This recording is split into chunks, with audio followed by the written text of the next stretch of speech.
Hello everyone. Okay, we are back with the Insomniacs by Marit Weisenberg, reading chapter 5 and chapter 6 today.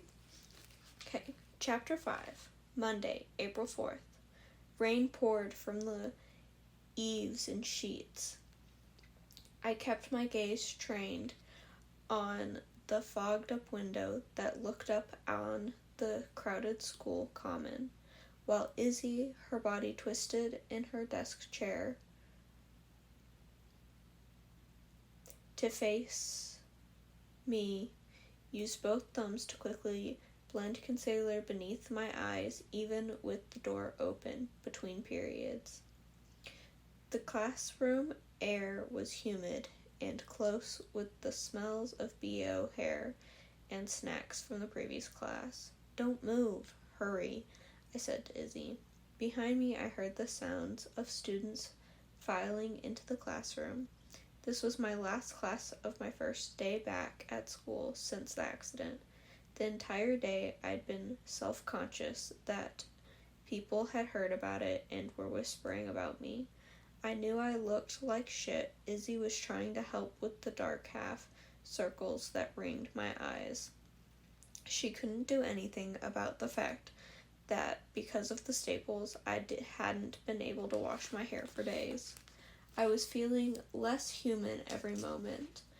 At my appointment on Friday, the neurologist said to return to school gradually. My mom and I had agreed that my first day would be a half day, but I wanted everything to go back to normal as soon as possible, or at the very least to appear normal, so I'd stayed for the entire school day. I didn't want to give in to the headache that seemed to worsen and settle over my eye as the day went on. I would have killed for about 3 ibuprofen. Iz leaned back to observe her work. "Much better.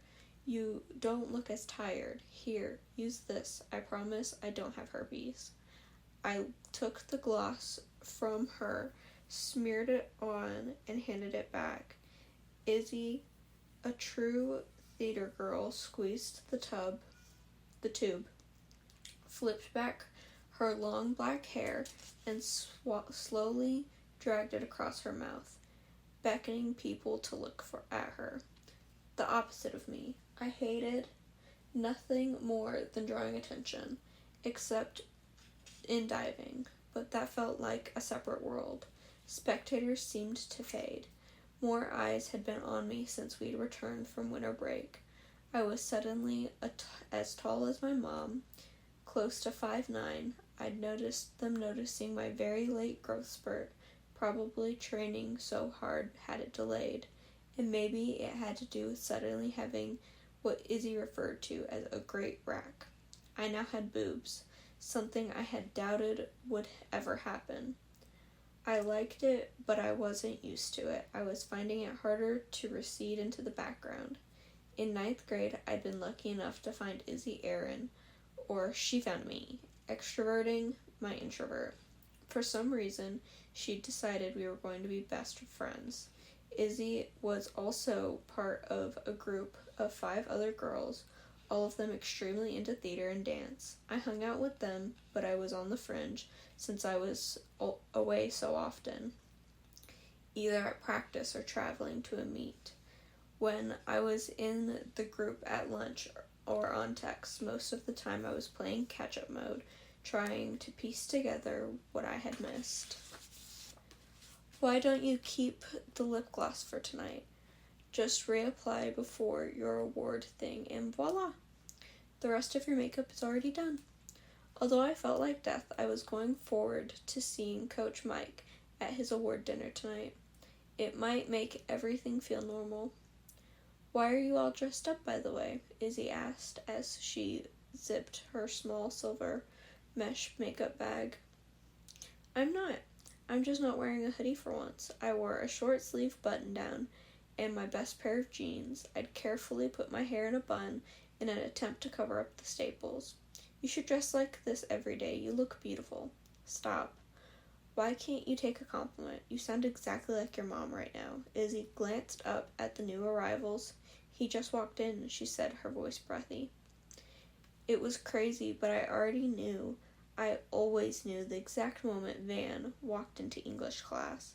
How the hell could I be so attuned to someone that I could feel them? I didn't look up. Instead, I focused on the array of backpacks being thrown on the ground in dirty puddles left by wet shoes. Are you going to say anything to him? Izzy asked. I watched her eyes, and she knew they were following Van. I'd told Iz about the previous night's events, but only that.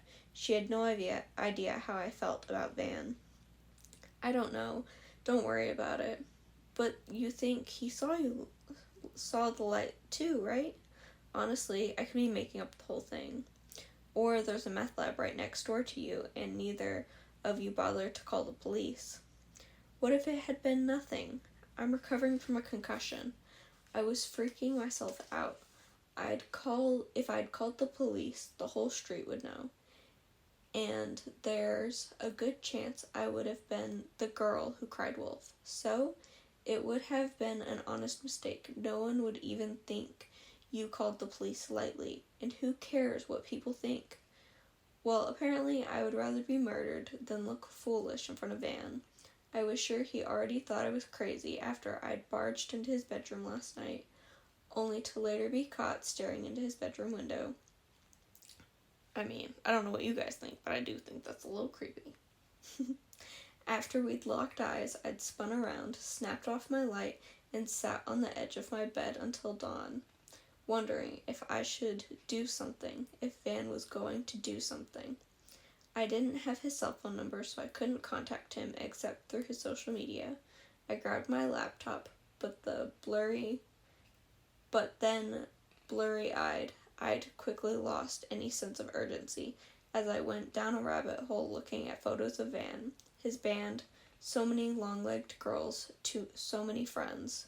He'd been careful to avoid posts of him and his friends partying. In addition to the rumors, it was easy to tell from the company he, Max, and Wilson kept that they had been partying hard this year. When I'd looked up from the computer, the sun had risen. Just ask him, Izzy made it sound easy. Maybe after class. Izzy was looking at Van, and I was still looking at Izzy. God, he just kind of sums up the word hot. I know. Izzy turned all her attention to me, suddenly interested. You think he's cute? Great. Of course he is. Just look at him, I said, and nonchalantly turned my head to see for myself. Today, Van sat in his usual spot, all the way across the room, next to the wall of regular window panes. His legs stretched out in front of him. He was wearing a long-sleeve t-shirt that made his shoulders look broad, jeans with a hole at one knee, and Converse. I watched him aggressively scrub the top of his head with both hands, as if he wasn't used to the fact that his hair had recently been cut short. He was tall with black hair and deep brown eyes that lit up like no one else's when he was happy. They could go stone cold when he was mad, until he smiled. Van always looked tough and serious. Oh, and then there was his beautiful, pouty lips. Lisa used to complain to my mom that Van was so laid back, too laid back. Late for everything, a slow eater, and that still seemed to apply. He had a relaxed quality, like nothing was important enough to get worked up about. Maybe when you lose a parent at age 5, you learn that lesson early. And now he's with Caroline Kelly. Wow, Izzy was saying. He's so hot, a senior is dating him. I almost wanted to take credit for setting them up. I've seen him looking at you, Izzy suddenly said. Don't feed into it, Izzy. I need him to go away. He's probably looking at you, I said. No, he's looking at you, the Ice Princess. It was a joke between us after we'd learned some of the boys from the chess club had nicknames for everyone in our friend group. Mine had turned out to be Ice Princess. Nice. Izzy's was the baker's wife, her role in high school production of Into the Woods. Well, Izzy continued, no matter what, he's out of our league with his dating the hottest senior in school as a junior thing. as if he'd needed to do more after being in the most popular clique and fronting the best band in school. For some reason, that felt like a pinprick when she said it, but it was true. Compared to Caroline, I was invisible. "Oh my god, I didn't tell you." "What?" I asked. Izzy seemed like she was about to fly through the roof. "John Michael asked Anna if you had a date to prom." "No," I said, shaking my head emphatically. "He was my lab partner in AP chemistry. He was nice, but no." "He's going to ask you," Izzy whispered, in a teasing tone as our teacher, Mr. Brandt, closed the door in anticipation of the bell. I kept telling our friends over and over again that I had a diving meet out of town that conflicted with prom, but it was like they knew I was lying. I wasn't lying, but I wasn't being totally honest. It was just a practice, and I could make it in time to prom if I wanted to. And honestly, I didn't know what was wrong with me. John Michael would probably be our valedictorian. He played soccer with Van, and he looked a little like Clark Kent. Super handsome, but sort of stiff and vanilla. When the topic of John Michael and prom had come up before the accident, one of our friends had sounded slightly snide when she asked if I was holding out for a better offer. Absolutely no, of course not. "Come on, or ask him, then you can go with us. Leave your meet early." From our animated conversation, a few people had glanced over, including Van. Right then the bell rang and class began, drawing everyone's attention to Mr. Brandt at the front of the room. As usual, I sat through class, looking, but not looking, at Van Tagawa. Somehow, in 3 years of our massive high school, we hadn't had a class together until this year. I'd had the thought that once I saw more of him, my crush would finally go away. Nope. It only deepened. Of course.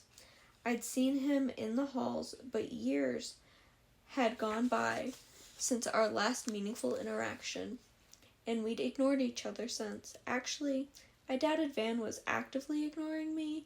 It was more that I didn't cross his mind at this point.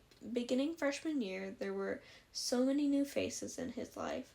Van, Max, and Wilson stuck together at our new school, but the rest of the old middle school friends were supplanted with new ones. Over the past few years, I'd played our falling out over and over again in my head. In 8th grade, Van and I had been randomly assigned to be partners for a history project. Since my dad left, I didn't interact much with the boys, and the project with Van was our first contact in so long. Despite my shyness, we'd ended up laughing as we built our version of a Texas mission. I remembered feeling light and happy, completely in a partner bubble with him. He teased me that I wouldn't stop adjusting the roof when what we'd done was perfect in his opinion. I'd folded my hands in my lap to show him I was done. But then I took a closer look at our work and I couldn't help myself. When I went to fine-tune a detail one last time, Van anticipated it. Without even looking at me, he snatched my hand before it rose above the table.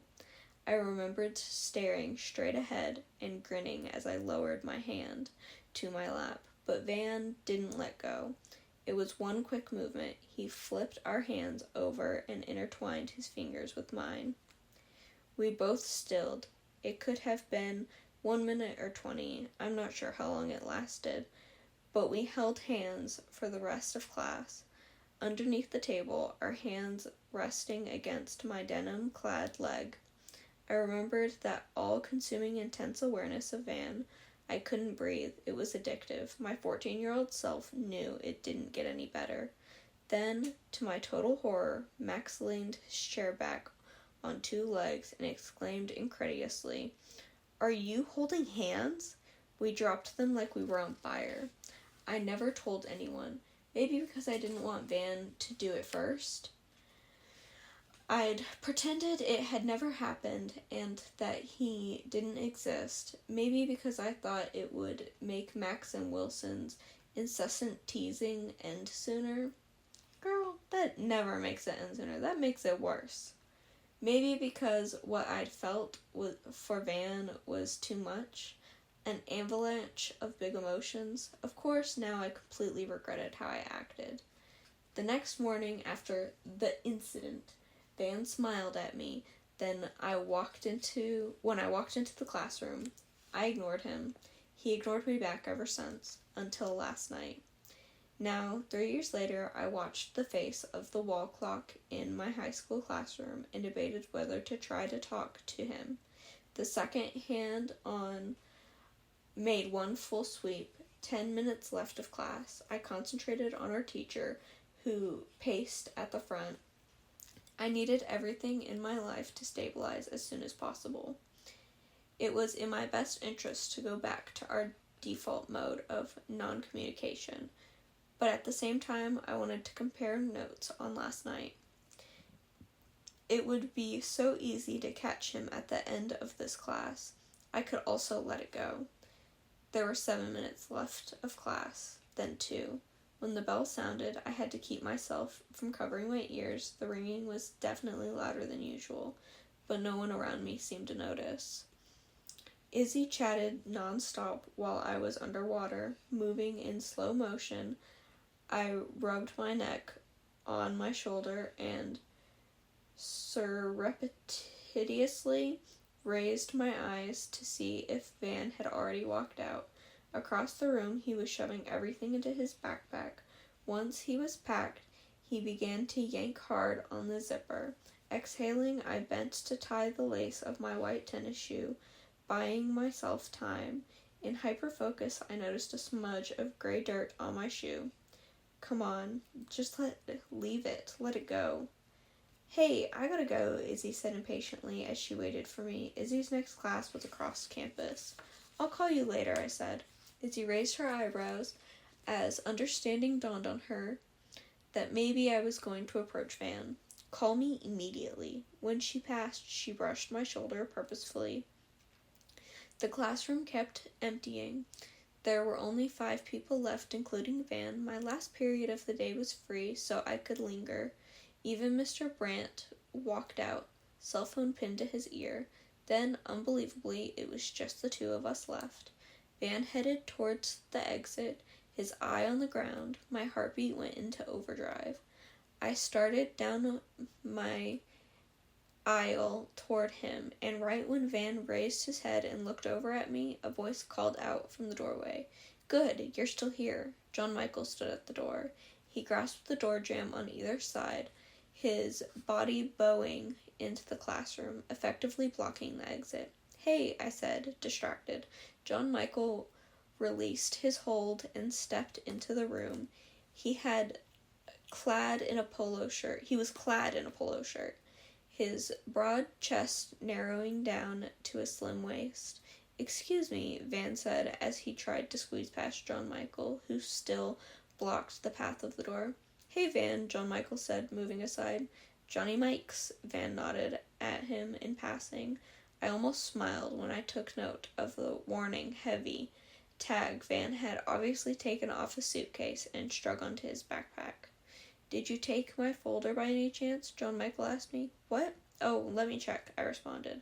Opening my backpack, my mind followed Van through the door. I had the sudden urge to punch John Michael. But sure enough, I'd absent-mindedly taken the folder from chemistry. As I handed it back, I overheard Van call out Max.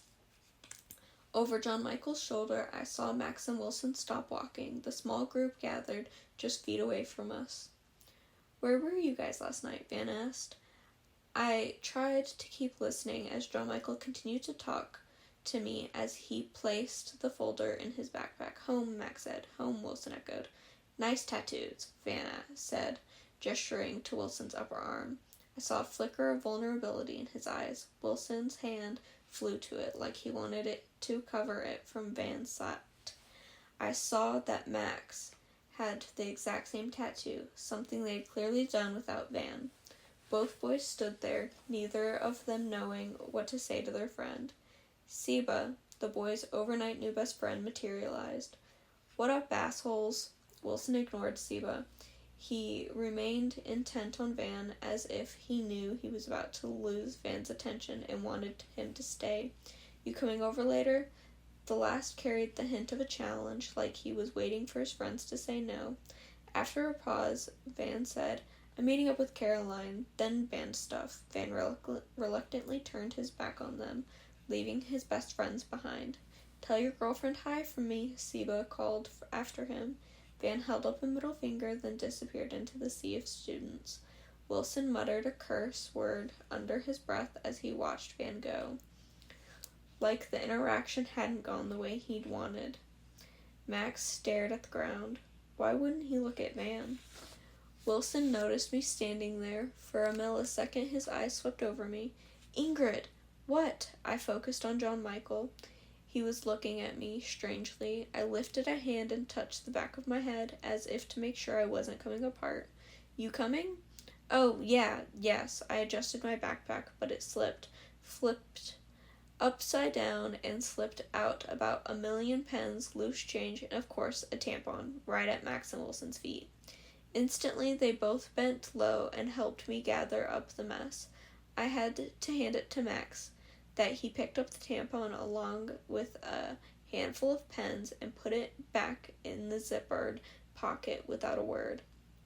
I stooped next to Wilson to help, and I was surprised when he caught my hand, placed a collection of coins in my palm, and then curled his hand over mine to close it. He continued to hold my hand for a beat. John Michael suddenly butted in and picked up my backpack in a way that felt proprietary and annoying. "I got it," Wilson snapped, and rose and snatched the backpack from John Michael. Wilson gently handed it over to me. "How are you?" he asked. His doe eyes were intent on mine. "I'm good."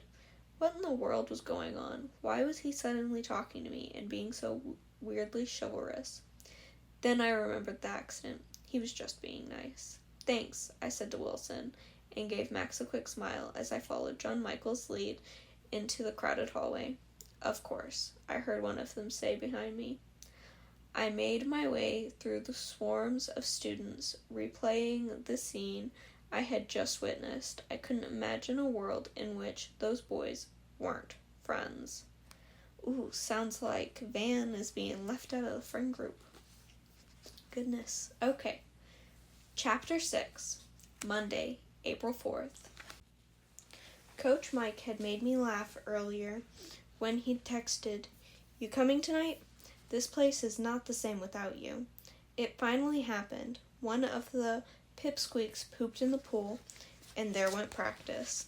Now I hovered in the doorway of the garage. It was time to leave for the awards dinner, but I paused. Why was my mind suddenly screaming, "Don't go"? I knew I was being selfish. This was an occasion honoring the person who had been there for me more than anyone beside my own mother. I teetered out to the car in heels higher than anything I was used to wearing. I had on a little black dress I'd once bought when I briefly and foolishly thought I was going to LA for a weekend to visit my dad. I was a little appalled at how short the dress was now that I'd grown a few inches, and the wrap style showed a lot of cleavage, but I owned nothing appropriate for Coach Mike's awards dinner, and I couldn't show up in my uniform of jeans and a hoodie.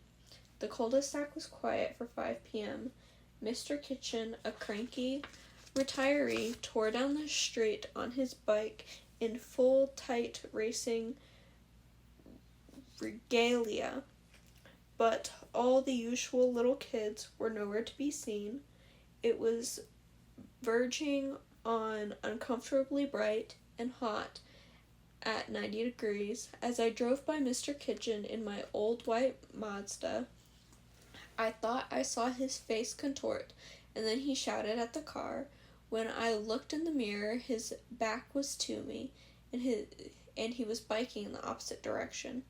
Had he been yelling at me? Maybe he thought I was driving too fast.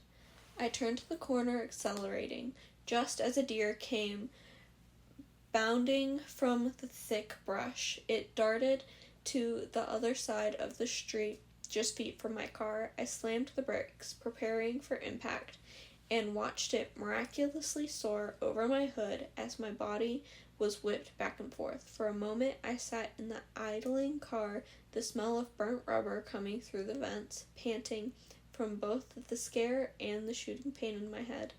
Another car approached from behind and honked. I blinked hard and then continued to drive. I was completely losing it. One actual accident and one near disastrous accident in the matter of days. When I arrived at the hotel hosting the award dinner, my nerves were already shot. Before I got out of the car, I reminded myself to act like I was fine. I needed the team to treat me the same way they always had. I slowly walked to the designated hotel ballroom, steeling myself, building my wall. I owed this to Mike. He'd once shown up for me by coming to a dreaded Father's Day breakfast in 5th grade. I'd been sweating it and complaining to him lightly that my teacher wanted my father's number so she could get him on the phone for me during the breakfast. Mike had fixed the problem by being my guest. I'd felt like a traitor, but when all the kids were drawn to Mike, I remembered wishing he was my real family.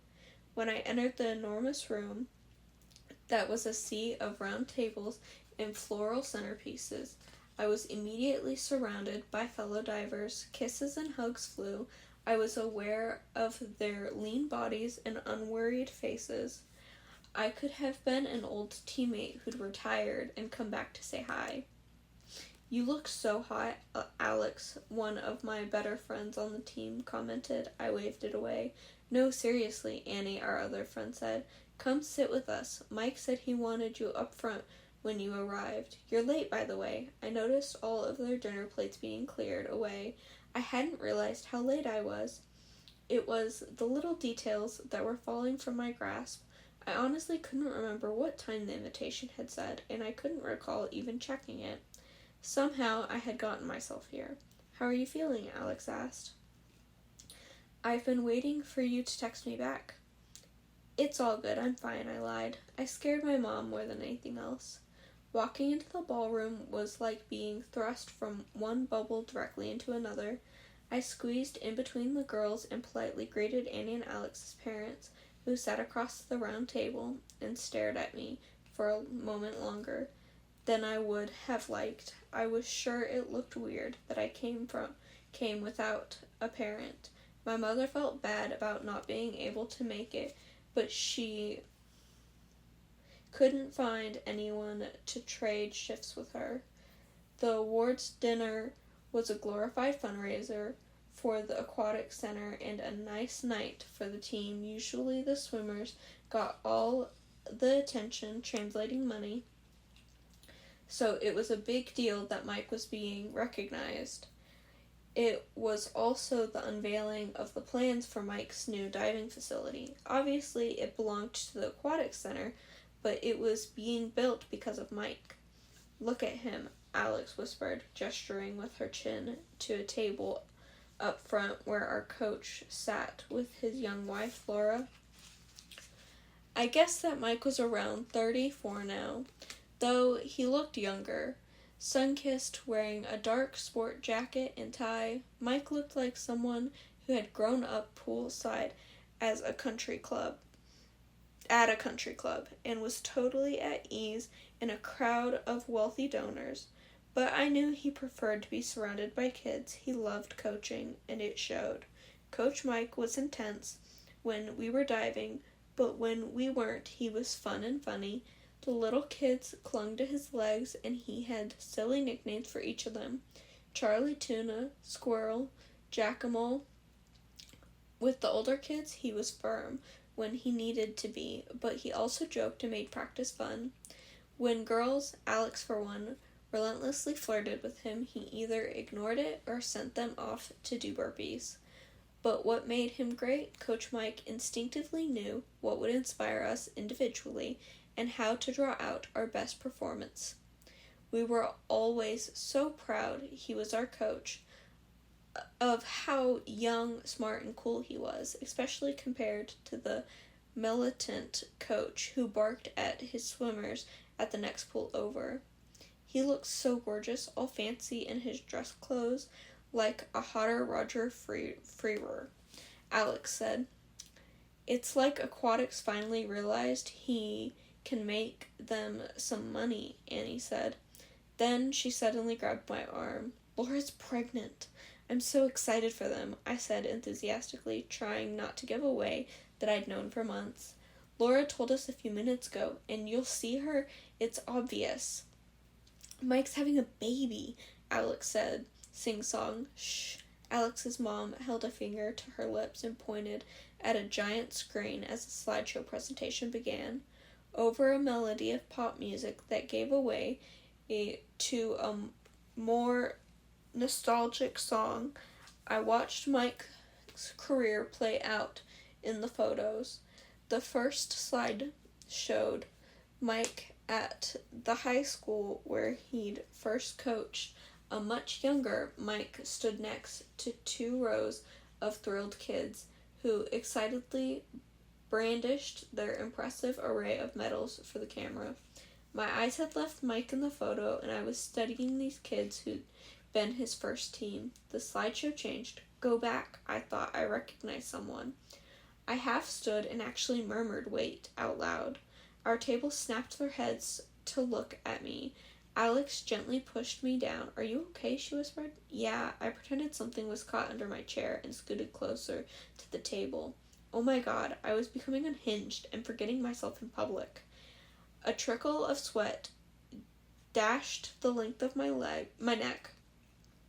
I drew a long breath and tried to concentrate on the photos now showing Mike when he first came to Texas 10 years before to take the head coach position at the diving club. Then I was front and center in 90% of the slides. If Mike was the star, I was his star pupil. Me with my trophies, me at regionals and state and national competitions with Mike standing right beside me. It was made clear that coaching a nationally competitive diver was a big deal for Mike. Accompanied by a chorus of ahs and good-natured laughter, I saw a photo of myself as a little girl standing next to Mike, tiny but looking up at him with an expression of total determination and focus. That had been right after my parents divorced. Within the year, Mike took over my coaching, but more than that, he told me he would make me a champion. It was like we had made a pact to save each other. He had blown it once again at Olympic trials and was retiring, giving up on his gold medal dreams and putting all his energy into a coaching career. I could tell my mom wasn't going to go out of her way to find me a coach since I was just at the beginning. Mainly, I'd been fooling around at the pool with my dad. I was on the verge of losing something I'd loved, another thing I'd loved. When I dove, it was the last place I could still hear my dad's voice. By the time this photo had been taken, I'd already known everything behind Mike. I'd already thrown everything behind Mike. I shook my head to clear it. In my mind, I hadn't realized how little I'd been when my dad left. For the first time, I felt a little empathy for that young girl in the American flag bathing suit. More photos played out, and I watched myself grow to 10, 11, 12, and my face get thinner and longer, and my body lengthen and get more definition. Then the awkward years, 13, 14. At 15, I started to resemble myself. Mike still looked like a swim Adonis, but he didn't look fresh-faced anymore. Everyone was clapping, and Annie put her arm around me and her head to my shoulder. "Your mom should have seen that," she said.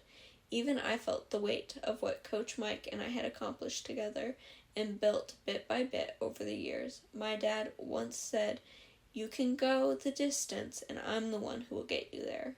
Unprompted, Mike had said those exact words to me when he met me.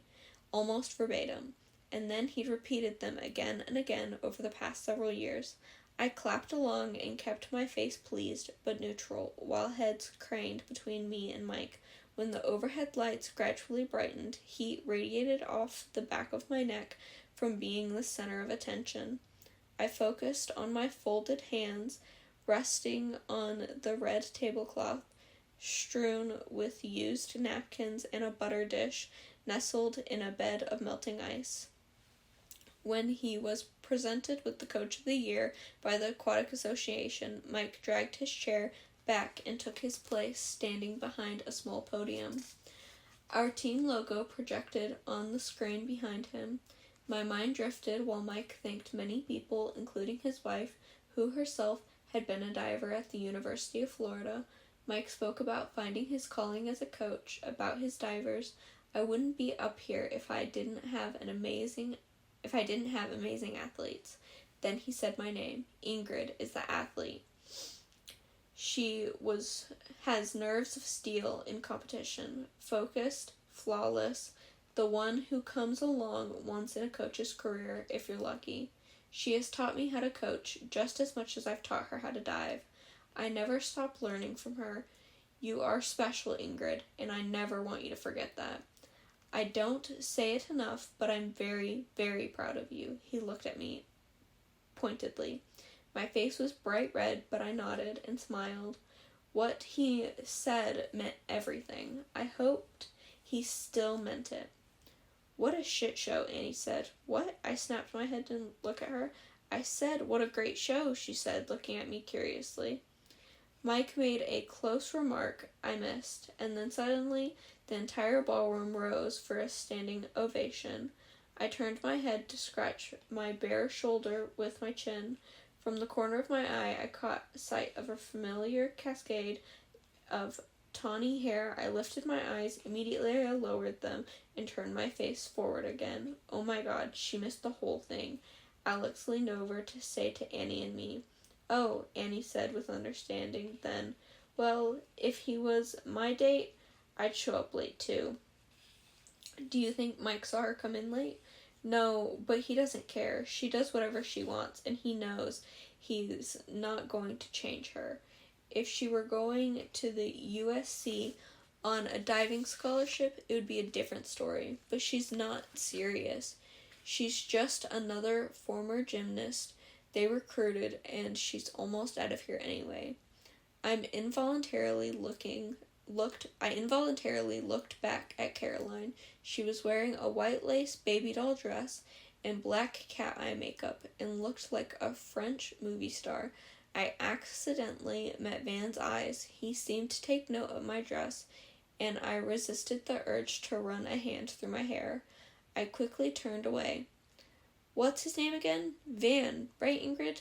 Doesn't he go to your school? I heard myself say.